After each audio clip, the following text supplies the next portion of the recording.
So earlier this year, I made a video about the 5 greatest evolutions to the game of Survivor. You know, the fundamental stuff, alliances, positioning, split votes, idols galore. This game has seen a lot change over the many years, and even then, it still keeps changing as of today. Jeff loves to just keep us on our toes, and who knows, maybe we'll one day see that twist he talked about where Rick Devon shows up as an NPC merchant where you can buy advantages from him with fire tokens.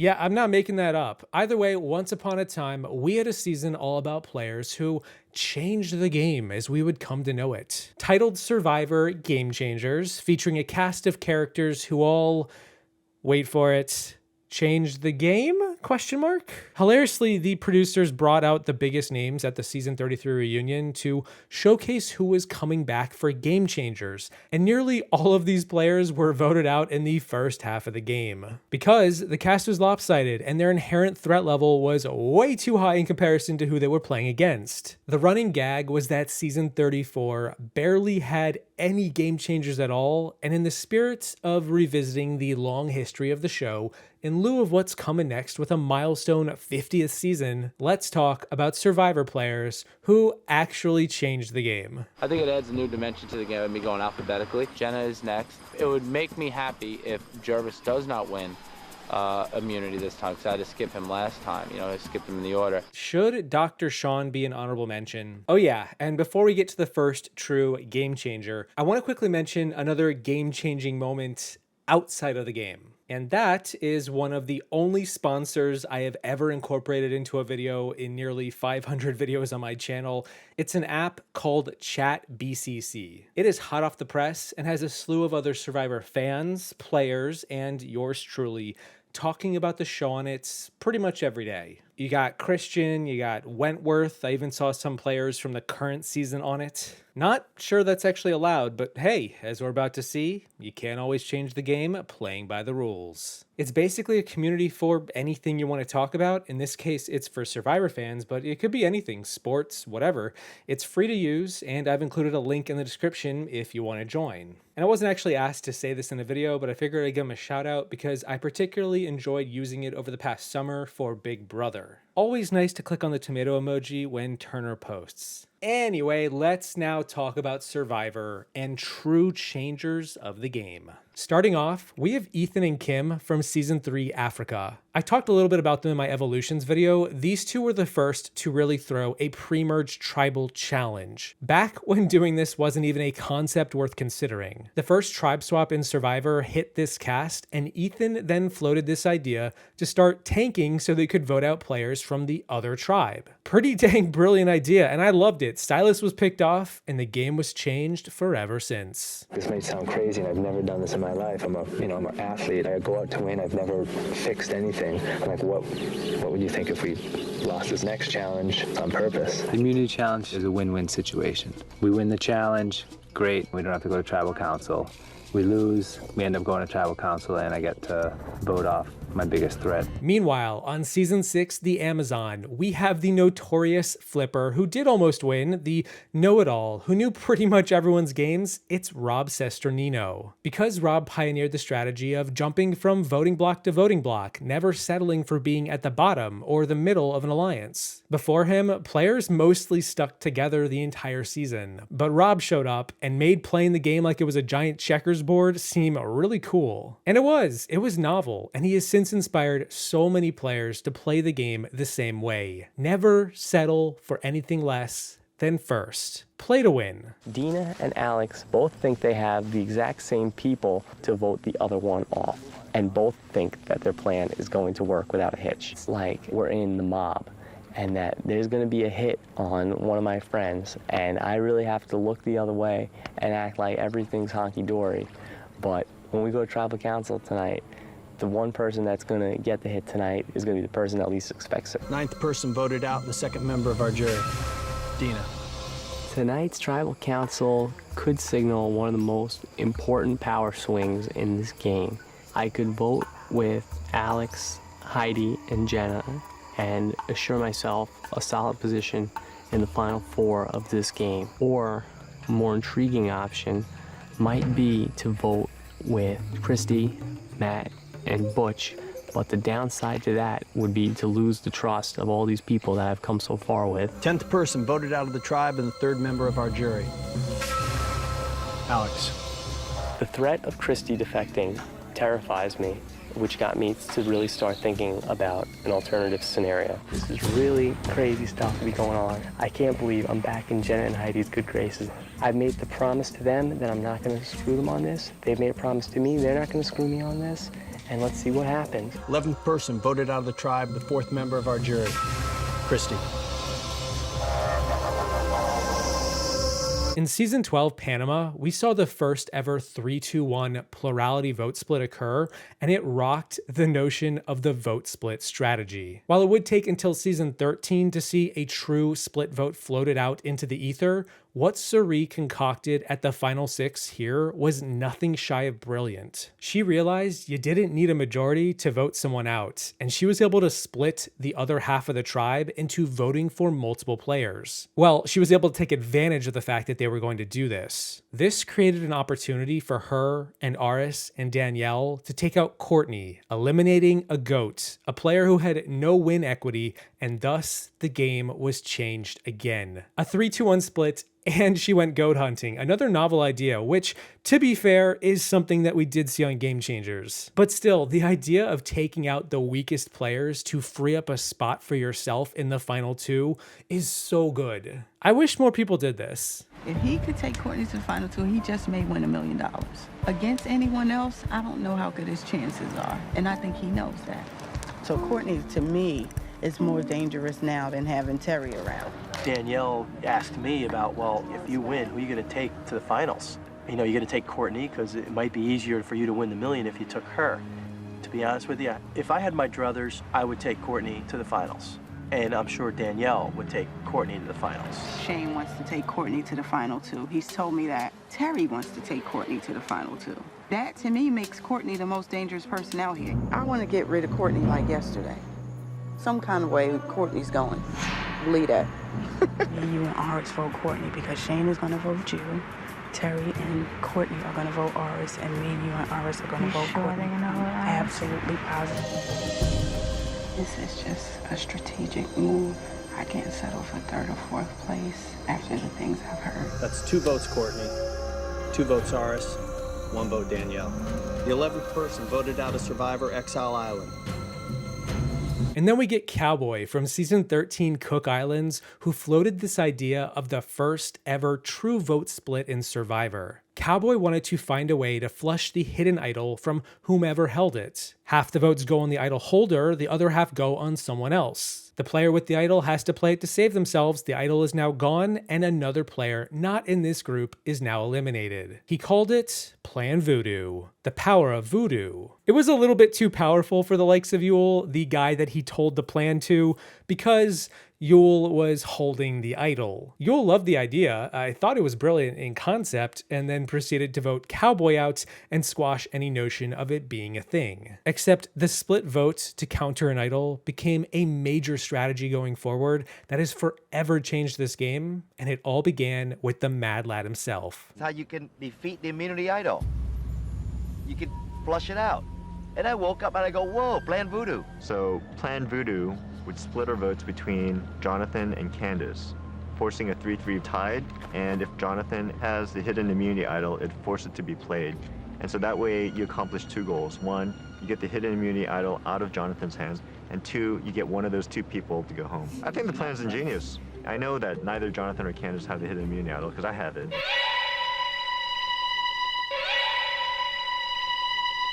In Season 14 Fiji, we have this safe vote strategy, a newer concept that was also floated out by Aris in Season 12, although I think it really hits its mark and leaves a mark in Season 14. This was another strategy based around countering the idol. Because the idol could negate votes, the idea was to vote for the player who was least likely to hold it. Aris said, hey, maybe we shouldn't put all of our votes on Terry because then he's going to play that idol and I'm going to get blasted out of the game. Let's vote for Sally. There's no way Terry's going to play his idol on Sally. Or give it to her. Meanwhile, 2 seasons later, we saw the iconic Edgardo blindside occur when Stacy, another game changer added to the roster, brought up the notion of not voting for Alex or Mookie, but instead voting for Edgardo, because Alex and Mookie were passing the idol between themselves, believing either of them were receiving votes, and they just had to confuse the opposition, the Majority Alliance, into voting for one of them and hoping they would get the 50-50 right. And then Stacy's like, you know what?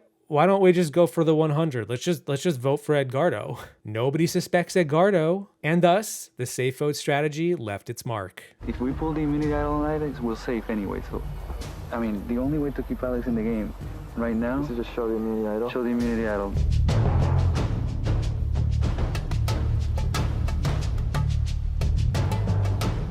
Mookie give Alex the idol. Mookie gave it to Alex. This is an all or nothing move, but if it works out, it'll probably be one of the best moves ever. If they think the vote is between Mookie and Alex, why don't we vote off Edgardo?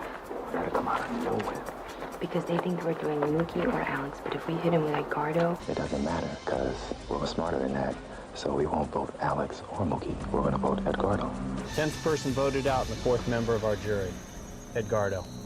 Need to bring me your torch. In season 19 Samoa, we saw another evolution to how the strategy of the hidden idol would be tackled. Originally, players just waited for Jeff to give them a clue of some sort, usually after winning a challenge or getting sent to Exile Island. But in the case of Samoa, Russell Hantz was ready to play the metagame. He knew the idol was likely going to be hidden around camp. He didn't need some measly clue to tell him to go look for it. Russell just took off and was able to use the cameraman that followed him to assist him in finding the idol somewhere in that jungle, because the cameraman needed to get him to find it on camera. And if they were more interested in where he was searching, he took note. Kind of like a game of hot and cold, but only one person realizes they're playing it. This is basically two novel tactics for the price of one. Russell definitely changed the game, and him not being on Game Changers is an egregious loss. I'm here to win the game.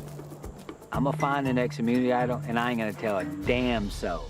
You know, I thought maybe it might be around Tree Mail, it might be around the water, or it might be around the bridge. It has to be near something, a landmark. That easy. Keep shaking. This is crazy. This might be worth $1 million. But we did get Malcolm from season 25 and 26, and in particular, we saw his performance at the Three Amigos Fireworks Celebration Tribal Council, where they blasted Philip off to the moon. This moment cemented that Malcolm would make the cut for Game Changers, and he did. And thank God, because the ruckus that he stirred up on Karamoan was worthy of a third chance. Malcolm forced the Majority Alliance to have plans within plans. He managed to find 2 idols and then secured safety for all 3 members of his Minority Alliance. The Majority Alliance was now panicked, all of their targets were off the table, and they didn't know what to do. And by my estimation, this is the first major explosive tribal council to ever happen, where the majority was forced to just completely change their game on the fly. They actually weren't even prepared for this to happen, and for that, players now need plans within plans within plans, like a Russian nesting doll, to account for all kinds of absurd situations. So this is the other immunity idol I've been hanging on to. I'm giving it to Eddie. Yeah, I had that one for a while. I just found the other one today. The looks on faces. Andrew can't even look up. What a shift! That was the idea. That was... People are still whispering. I know, for one vote, we've got control. Oh my God. One of the 7 of this very tight group are going home. But we'll just throw it out there, the 3 of us are voting for Philip. Yes, all 3 of them are like, we're the 3 amigos, these are our idols, we're gonna play them. But there is some bonus in keeping one idol. What if one person decides not to play it? One season later, on season 27, Blood vs. Water, we did see another game changer make their debut with Sierra forcing rocks at the final 6. Not since season 4 had we seen a rock draw tiebreaker occur, where the vote was deadlocked and we had to go to random chance to determine how it would be settled. 23 seasons later, and here's Sierra forcing rocks. And like, okay, yeah, this moment isn't entirely game changing in that it's just a player on the bottom forcing a tie, but it did inspire the producers to kick the game into high gear going forward with their promotion of the show. They leaned into this moment more than anything before it, as it was cited by them as the biggest moment in quite some time. Well, that and Sierra voting out her mom. Sierra really did some stuff this season, huh? Hayden, guess what? You're going on a jury. Believe that. You're going to be on the jury. I'm sure. Sarah, you can be number 4 all day long. You can come with us. We can draw rocks. It was to rustle feathers. It was to rile Jerv up. Ruffle feathers. You said rustle feathers. We are deadlocked. All right, here's what's going to happen. Katie, Sierra, Tyson will draw rocks. There are 2 black rocks in here. There is 1 white rock. And reveal. Katie has drawn the white rock. You're the 13th person out of this game. Grab your torch, head over. Katie, you made a big move. Didn't work out. Tribe has spoken. Now, I have 2 more big names to talk about, both of them being winners, and only one of them making it onto Game Changers themselves. The first is from Season 31, Cambodia, Second Chance, and it's Jeremy. Jeremy implemented a strategy that caught on a lot more going forward, where he basically allied with a lot of the biggest targets, the big threats, the meat shields, as he called them, and he positioned them ahead of himself to be taken out before him. You know, if one of those cheeky idols gets played, the target wouldn't be Jeremy because look at all these shields that need to go first. Jeremy was so well insulated within the power structure thanks to his game-changing strategy, and I honestly don't really get why he wasn't cast on Game Changers. I guess it was too soon, but I mean, he totally could have been. Steve is definitely digging his heels and he wants Joe out, but I need a shield. I need Joe around as long as possible. I do not want to be the biggest guy out here. You know what, Jeff? I may be on the bottom, but I'm not ready to go home yet. Oh, my God. No way. Oh my God. I love this. Good job. Yes. 8th person voted out, the 2nd member of our jury. Savage. If anybody has a hidden immunity idol and you want to play it, now would be the time to do so. Yeah, Jeff. Our decision comes down to who can I trust more going forward. That's for Fishback. Fishback does not count. There's no target on these people.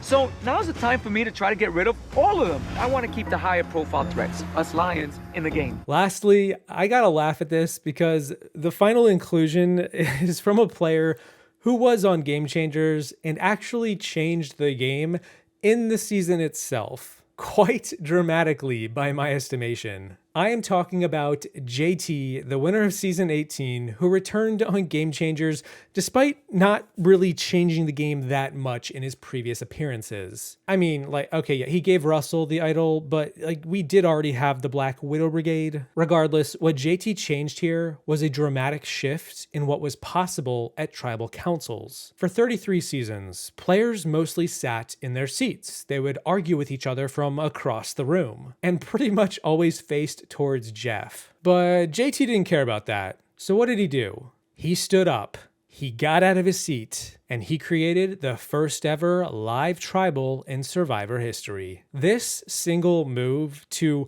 get out of his seat and walk across the rest of the tribe set in motion the idea that anyone can get up and do whatever they want at pretty much any time. Oh wow, quite a concept there. From this point forward, we witnessed an unprecedented amount of these live tribals in subsequent seasons. And with diminishing returns, they did begin to get a bit stale, and it stands to reason this was truly a game-changing move. You can literally change things at the very last second if you need to, and you don't have to vote because, well, you're standing up, you're walking over there, you're not sitting in your seat like Jeff wants you to. I guess when all is said and done, JT earned his stripes after all. Are you genuinely distressed? Very much so, yeah. Had a lot of things going through my head since I've been here. But, you know, I gotta do what I gotta do to stay alive. This is becoming routine at Tribal, where you come with a plan, but it doesn't mean it's locked in. Stick with the plan. Stick with the plan. If we're playing this game the way we started, we need to continue with that.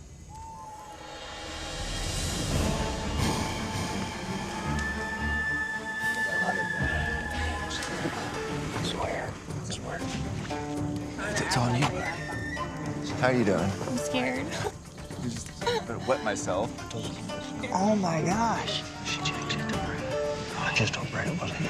Unprecedented.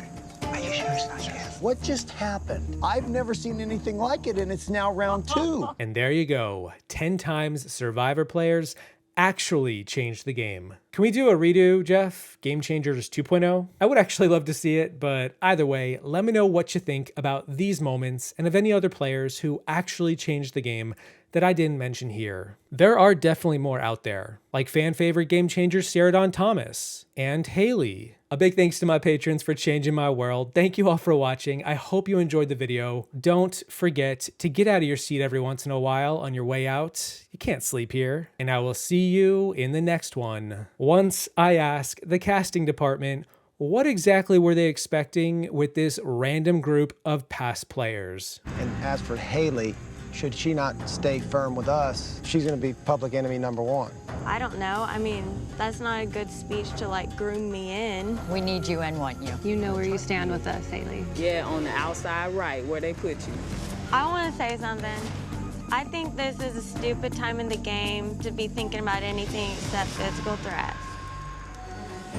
If that's how we're gonna be. Wow. Now I'm the one who's speechless. It is, as the conversations continue, time to vote. Haley, you're up. I didn't consent. You're not ready. All right, let's vote. You may regret it, but I'll go. All right, it's time to vote. Haley's up.